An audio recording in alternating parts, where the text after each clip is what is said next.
We're seeing now from the Defense Ministry that there was a bit of an obstacle in cooperating with civilian and military units together in the event of a war. Why is that significant?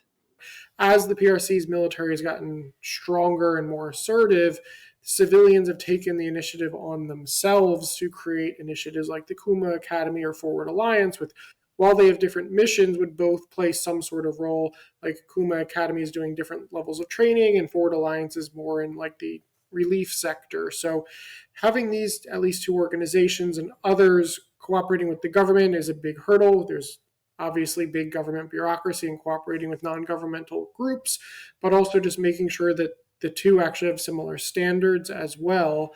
And these groups are training civilians, and then the civilians go off and do their own day job. So there's not necessarily strong mechanisms in place to bring them in. There's not really a civilian reserve system for people who have taken these certification classes. So in the event that there's a missile strike, a blockade, or an all-out conflict, there needs to be a more formal mechanism created to really bring these people together, because the institutions know who they trained and the skills they have. So then what can civilians do in the event of a conflict? What role would be most suitable for them?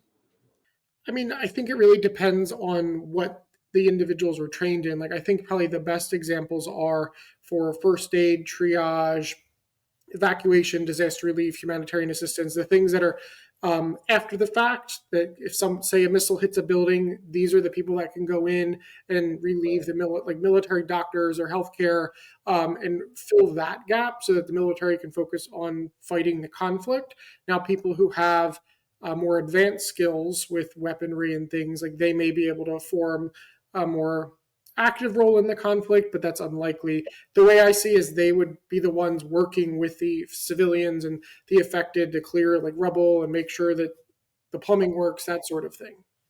When we talk about systems that Taiwan needs, weapons or capabilities, how significant is communication infrastructure?